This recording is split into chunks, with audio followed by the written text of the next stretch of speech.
So good morning guys. तो चलिए start करते हैं आज के यानी कि 3 अक्टूबर के इंपॉर्टेंट करंट अफेयर्स को। तो इस प्रश्न में पूछ रहे हैं हाल ही में लॉन्च ब्रेन लारा की आत्मकथा का नाम क्या है। तो आंसर होगा लारा। तो वेस्ट इंडीज के क्रिकेटर ब्रेन लारा ने अभी अपनी ऑटोबायोग्राफी को लॉन्च किया है, उसका नाम है Lara the England chronicles.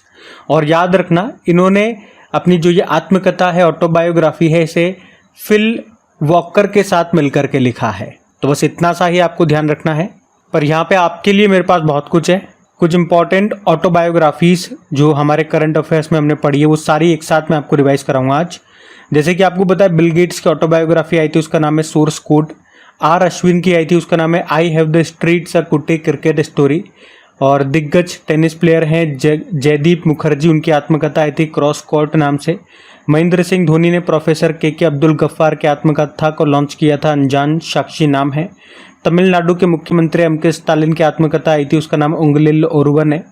Israel के प्रधानमंत्री बेंजामिन नेतन्याहू की आत्मकथा का नाम है बीबी माई स्टोरी।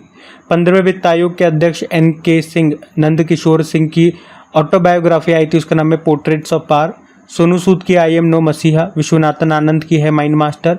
सुरेश रैना की बिलीव है, प्रिंस हैरी की है स्पेयर नाम से। प्रियंका चोपड़ा की अनफिनिश्ड नाम से आई थी। और जो हमारे इसरो के अध्यक्ष हैं एस सोमनाथ, उनकी है नीलावु कुदिचा से मांगल मलयालम भाषा में। और हमारे पूर्व आर्मी चीफ रहे मनोज मुकुंदन नरवणे, उनकी है 4 स्टार्स ऑफ डेस्टिनी। तो ये कुछ इंपॉर्टेंट ऑटोबायोग्राफीज हैं, ध्यान रखना। अगला प्रश्न देखते हैं। तो अगले प्रश्न में पूछ रहे हाल ही में चर्चा में रहे स्वच्छ भारत अभियान की शुरुआत ये कब हुई थी। तो इसका तो उत्तर हो जाएगा 2 अक्टूबर 2014 को। तो ये जो स्वच्छ भारत अभियान है ये शुरू हुआ था 2 अक्टूबर 2014 को। और अभी क्या हुआ 2 अक्टूबर 2024, मतलब इस योजना को पूरे हुए 10 साल हो गए हैं, इसीलिए ये चर्चा में है और आपके एग्जाम में पूछा जा सकता है। अच्छा, स्वच्छता से 2 करंट अफेयर्स के प्रश्न में आपको और रिवाइज करवाता हूँ। अभी कुछ दिन पहले ही हमने पढ़ा था हमारे जो वाइस प्रेसिडेंट है जगदीप धनखड़ जी, अभी उन्होंने 17 सितंबर 2024 को स्वच्छता ही सेवा अभियान 2024 की शुरुआत की थी। कहाँ से? राजस्थान के झुंझुनू से। और ये अभियान 17 सितंबर से 2 अक्टूबर 2024 तक चला। और इस बार के स्वच्छता ही सेवा अभियान 2024 का विषय है यानी कि थीम है स्वभाव स्वच्छता संस्कार स्वच्छता। उसके अलावा अभी 21 सितंबर को, एक्चुअली में सितंबर के तीसरे शनिवार को हम अंतर्राष्ट्रीय तटीय सफाई दिवस के रूप में मनाते हैं। तो इस बार 21 सितंबर को मनाया। और इसी मौके पर हमारे जो पर्यावरण मंत्री हैं भूपेंद्र यादव, उन्होंने मुंबई के जुहू बीच में इस वर्ष के समुद्र तट सफाई अभियान की शुरुआत की थी। और वैसे ये जो समुद्र तट सफाई अभियान है इसकी एक्चुअल में शुरुआत कब हुई थी? 5 जून 2018 को। तो ये पॉइंट भी ध्यान रखना। अब इसी तरह से केंद्र सरकार के कुछ इंपॉर्टेंट योजनाएं जो अभी न्यूज में रही वो मैं आपको रिवाइज कराता हूँ। जैसे कि प्रधानमंत्री ग्राम सड़क योजना, ये कब शुरू होती है पूछेंगे तो 25 दिसंबर सन 2000 में, जिसका उद्देश्य है गांव को बारहमासी सड़कों से जोड़ना। प्रधानमंत्री मुद्रा योजना ये शुरू हुई थी 8 अप्रैल 2015 में। और अभी न्यूज में क्यों थी? क्योंकि इसमें जो उधार की जो लोन की जो लिमिट है, मैक्सिमम लिमिट, वो 10 लाख थी, जिसे बढ़ा के अभी 20 लाख रुपए कर दिया। वहीं प्रधानमंत्री किसान सम्मान निधि योजना ये शुरू हुई थी 24 फरवरी 2019 को। कहाँ से? गोरखपुर यूपी से। और प्रधानमंत्री जनधन योजना यह 28 अगस्त 2014 को शुरू हुई थी, इसे भी अभी 10 साल पूरे हो गए। और प्रधानमंत्री आयुष्मान भारत योजना 23 सितंबर 2018 को शुरू हुई थी रांची झारखंड से। और कौशल ऋण योजना ये 2015 में शुरू हुई थी। और अभी न्यूज़ में इसलिए थी क्योंकि इसमें जो मैक्सिमम लोन लिमिट है उसे 1.5 लाख से बढ़ा के 7.5 लाख रुपए कर दिया था। और प्रधानमंत्री किसान मानधन योजना ये 12 सितंबर 2019 में लॉन्च हुई थी रांची से। और अभी से 5 साल पूरे हो गए, तो ये न्यूज़ में थी। तो ये सारी केंद्र सरकार की योजनाएं जो अभी न्यूज़ में थी वो वाली मैंने आपको रिवाइज करवा दी है, ध्यान में रखना। अगला प्रश्न देखते हैं। तो फिर अगले प्रश्न में पूछ रहे हैं कि कौन सा देश 2025 में पहले खो खो विश्व कप की मेजबानी करेगा। तो आंसर होगा भारत। तो भारत 2025 में होने वाले पहले खो खो वर्ल्ड कप की मेजबानी करेगा। और इसमें 24 देशों और 6 महाद्वीपों की 16 पुरुष और 16 महिला टीमें हिस्सा लेंगी। और याद रखना भारतीय खो खो फेडरेशन के मुताबिक भारत खो खो का जनक है। आपको याद आएगा अभी इसी साल हमने पढ़ा था कि मेंस और women's national kho kho championship 2024 जो हुए थे दिल्ली में, उसको जीता किसने था? महाराष्ट्र ने जीता था। महिलाओं का भी और पुरुषों का भी महाराष्ट्र ने जीता था। वैसे खो खो टीम में कितने प्लेयर होते हैं? 9 प्लेयर होते हैं। हर टीम में 9 प्लेयर होते हैं।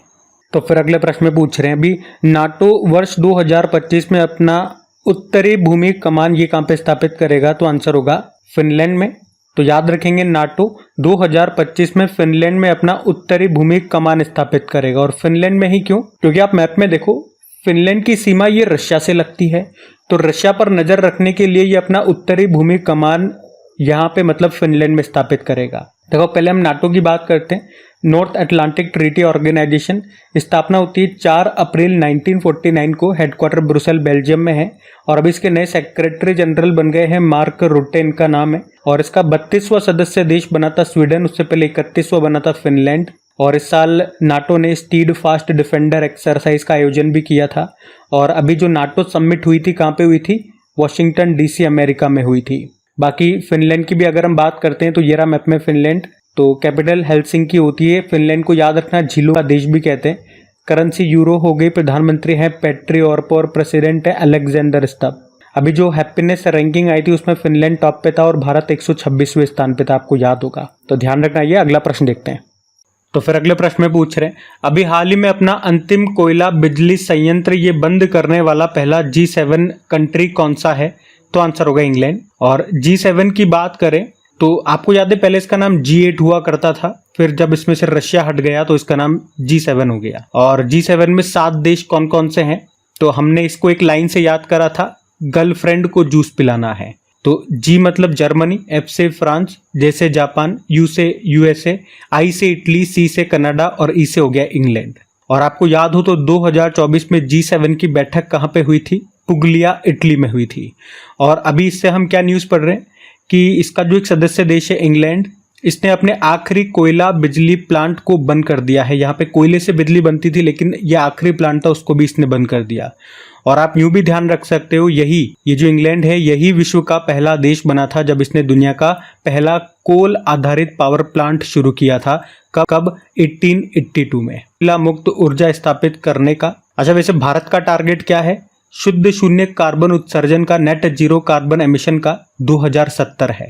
आपको याद है कोयला खनिज दिवस कब मनाया जाता है? 4 मई को मनाया जाता है। तो ये आप ध्यान रखेंगे। अगला प्रश्न देखते हैं।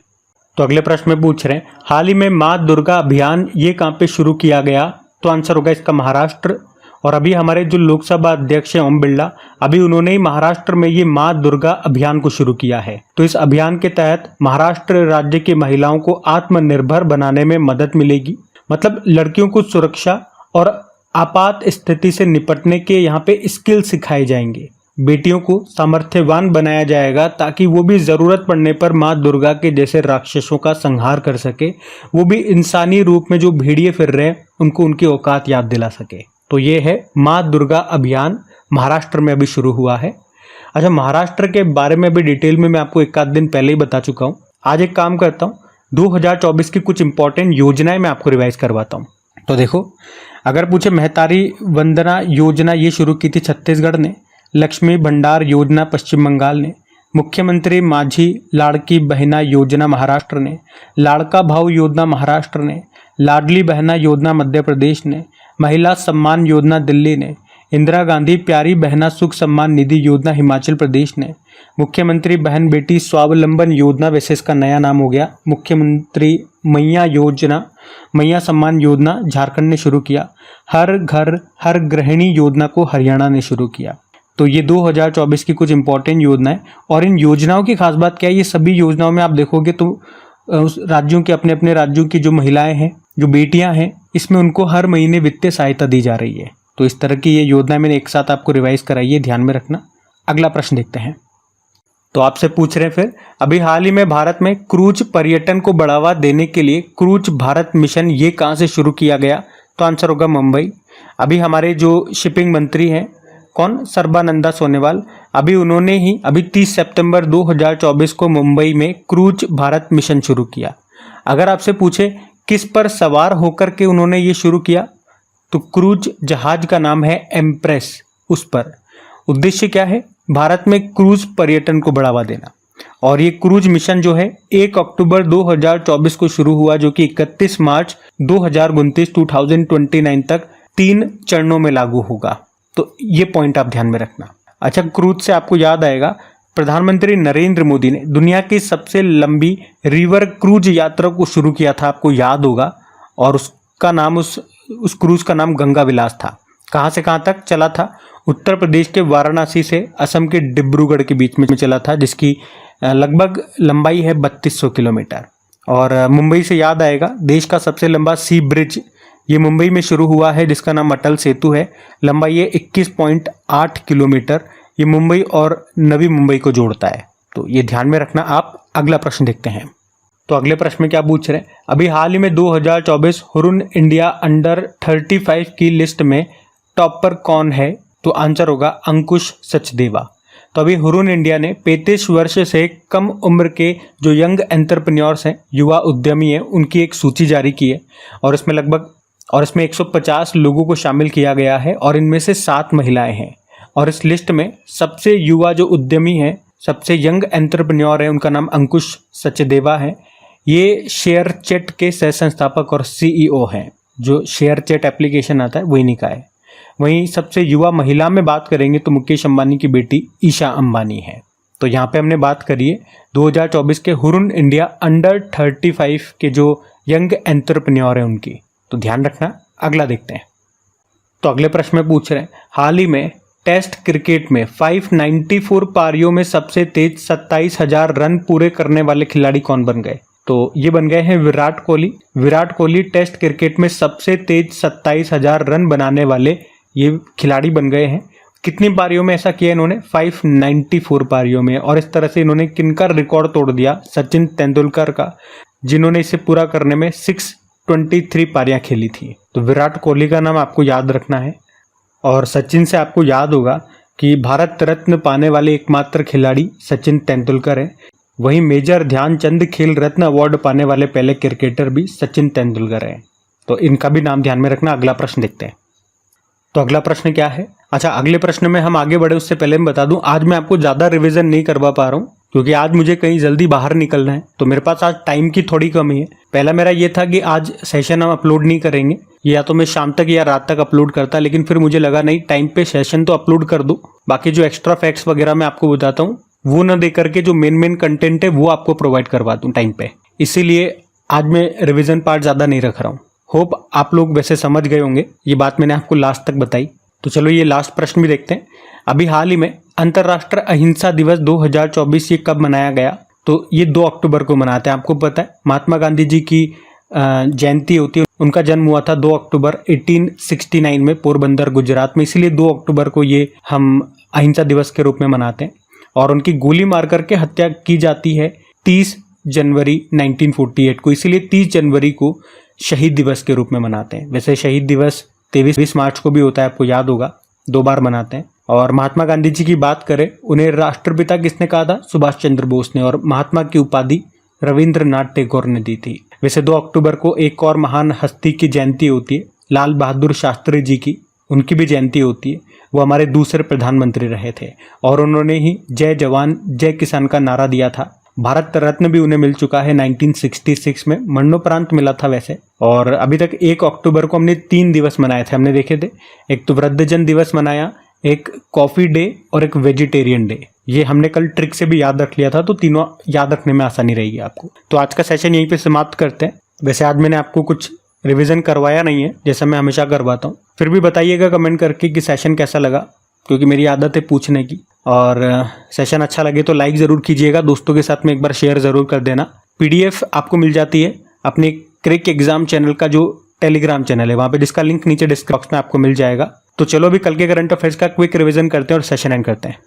तो यहाँ पे हम 2 अक्टूबर के इंपॉर्टेंट करंट अफेयर्स का क्विक रिवीजन कर रहे हैं। पहला प्रश्न पूछा था 2024 में 9वें आयुर्वेद दिवस की थीम क्या रही? वैश्विक स्वास्थ्य के लिए आयुर्वेद नवाचार। फिर पूछा 2024 के शास्त्र रामानुजन पुरस्कार के लिए किसे चुना गया? अलेक्जेंडर डन को। फिर पूछा अंतर्राष्ट्रीय वृद्धजन दिवस कब मनाया? 1 अक्टूबर को। फिर पूछा South Asian Football Federation men's under 17 championship 2024 को किसने जीता? भारत ने जीता। किसे हराया? बांग्लादेश को। और सशस्त्र बल चिकित्सा सेवा यानी कि आर्म्ड फोर्सेस मेडिकल सर्विसेज की पहली महिला डायरेक्टर जनरल बनी आरती सरीन। फिर पूछा अभी 14वीं हॉकी इंडिया जूनियर महिला राष्ट्रीय चैंपियनशिप 2024 का आयोजन ये कहाँ पे किया जा रहा है? झारखंड रांची में। और अभी किस राज्य ने देशी गाय को राजमाता गौमाता का दर्जा दिया? महाराष्ट्र ने। और नासा ने सुनीता विलियम्स को इंटरनेशनल स्पेस स्टेशन से वापस धरती पर लाने के लिए किसके सहयोग से क्रू 9 मिशन लॉन्च किया? तो स्पेस एक्स। फिर पूछा भारत ने पहले एशिया पैसिफिक पैडल कप में कौन सा मेडल जीता? तो ब्रॉन्ज मेडल जीता मलेशिया को हरा के। और आखिरी प्रश्न पूछा किस कंपनी ने पूर्व अग्निवीरों के लिए 15% आरक्षण की घोषणा की? तो ब्रह्मोस एरोस्पेस। तो चलो अभी कल का भी होमवर्क प्रश्न देखते हैं और सेशन एंड करते हैं। तो कल की वीडियो में पूछा था अभी किसने मध्य पूर्व और उत्तरी अफ्रीका के लिए 2024 कैम्ब्रिज समर्पित शिक्षक पुरस्कार जीता था? तो आंसर होगा जीना जस्टिस ने। आप सभी ने प्रश्न का बिल्कुल सही उत्तर दिया। अब ये रहा आज का आपका होमवर्क प्रश्न।